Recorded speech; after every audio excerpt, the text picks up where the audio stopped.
What's up, guys? This is 7-7 in advanced geometry, doing a little exact trig ratios and some stuff today. ACT, sometimes they ask some tricky questions that we might have not ever seen before. They say, like, use triangle XYZ at the right to answer the following, and find like the sine of Y or the tangent of X, or etc. And people are like, I don't understand what they're asking me to find here, man. So, like, when they say something to find the sine of Y, like, if you notice, it's like, dude, you have all three side lengths in this situation. The sine of Y means just focus your attention on angle Y, right? And totally, like, just use SOHCAHTOA to tell you that sine is opposite over hypotenuse. So we need the guy opposite the Y, which is the 20, and over the hypotenuse, which is 29. And that's it. That's all they want. They just want, like, what is the relationship? Because that's the definition of sine, is it's the ratio of the opposite side over the hypotenuse in that situation. If this guy can reduce, we'll reduce him, but 20 over 29 does not reduce. So to find the tangent of x, you focus all your attention on x, and tangent is opposite over adjacent. So opposite to x is 21. And adjacent to that guy is 20. And then to find the cosine of y, focusing on y, adjacent over hypotenuse, wouldn't that be 21 over 29? So it's just that simple. It's so easy that it's hard in that situation. So that really brings us to what we call the exact trig ratios in this situation. And we can find the exact trig ratios with our very special right triangles, our 45, 45, 90, and our 30, 60, 90. So I got a little picture on each one of these for us to sketch. Here they want like the sine 45, cosine 45, and the tangent 45. So that means you need a right triangle to be able to do SOHCAHTOA in the first place, and you need 45-degree angles. So if one of these is 45, then the other one is 45. Cool? And what we have to do is make up our own side lengths. So in a 45, 45, 90, I just let the legs be 1 in that situation, because they both have to be the same, because it's isosceles. And remember, there's a relationship between the leg and the hypotenuse. This guy is the square root of 2 times the leg, so since he's 1, we'll make him 1 square root of 2. So we had to come up with our own side lengths. Why not make up a real easy number to deal with in 1? Excuse me. So to find the sine, cosine, and tangent, we'll let our buddy SOHCAHTOA help us with that. To find the sine of 45, it's kind of weird because you like get a choice. There's more than one 45-degree angle, so just pick one of them. It doesn't matter. It'll all work out the same if you pick the other one. Sine of 45 is opposite over hypotenuse, so that's going to be 1, who's the opposite guy, over the hypotenuse, square root of 2. You'll notice I didn't go to the answer blank on this guy because, duh, we got a radical in the denominator. Yeah. So we got to get rid of it.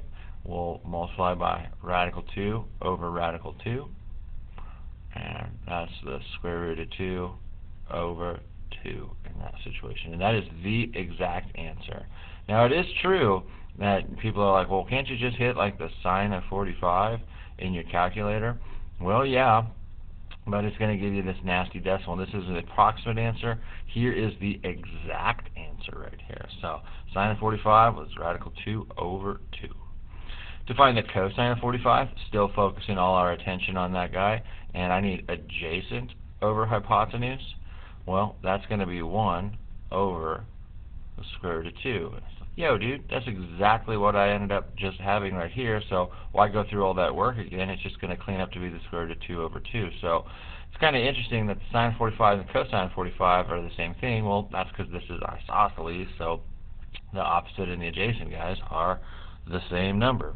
But the old tangent of 45, focus on the 45, tangent is opposite over adjacent, so that's 1 over 1, which, bro, we usually just call that 1.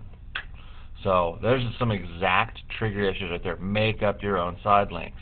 Let's do it again here.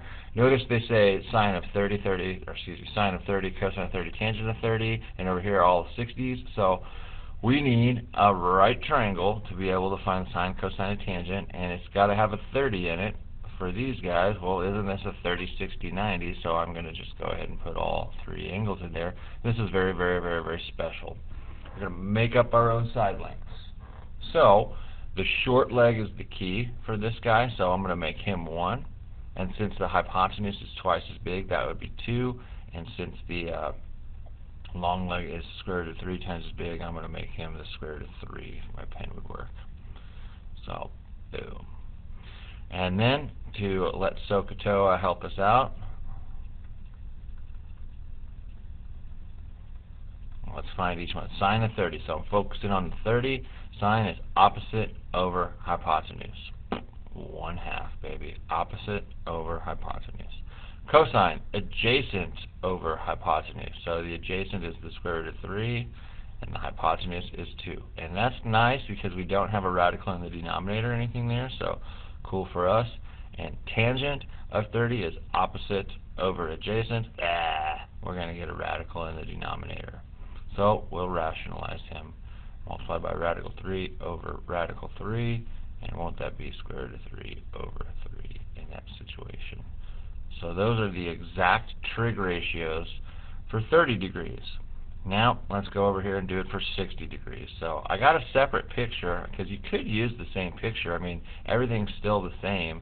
Like, you're still going to make the short leg 1 and the hypotenuse 2 and the long leg square root of 3. But the difference now is you're totally focusing on the 60 instead of the 30.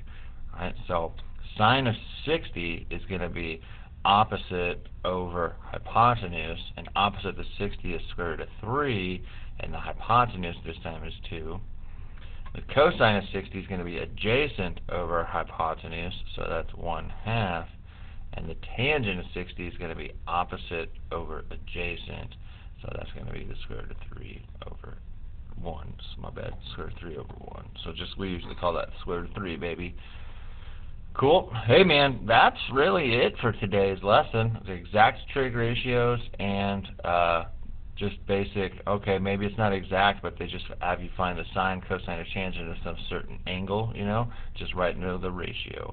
When they want you to solve for a missing side or a missing angle, that's when we do what we did last class period. So the rest of this stuff is all review.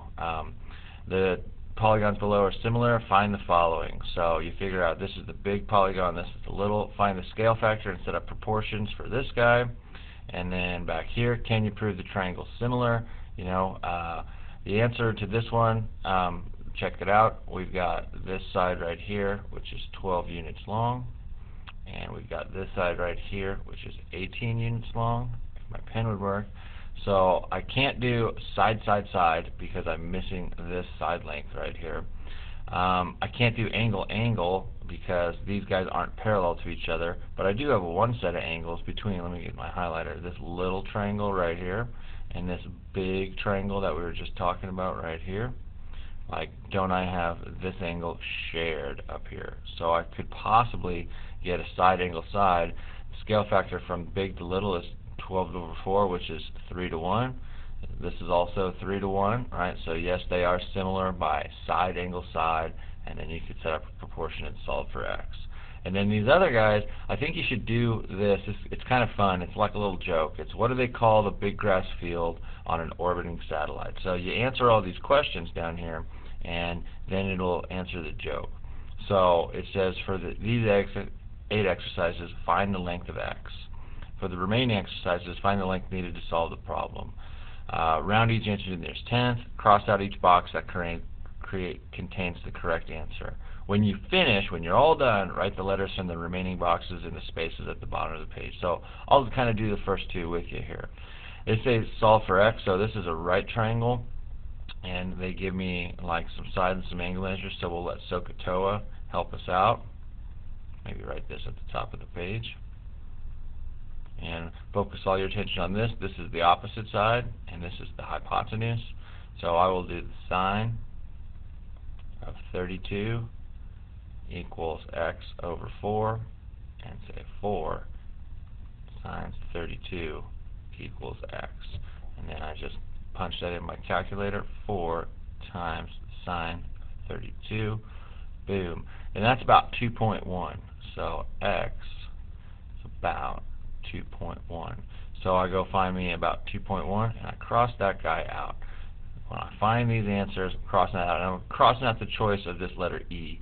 When you're all done, you'll have some leftovers. You take these letters and put them in the blank, and you'll figure out what do they call the big grass field on an orbiting satellite. So give that one a try. I don't need to go through it with you. It's all review.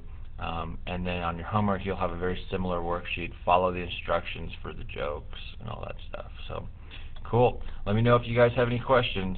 Have a good one.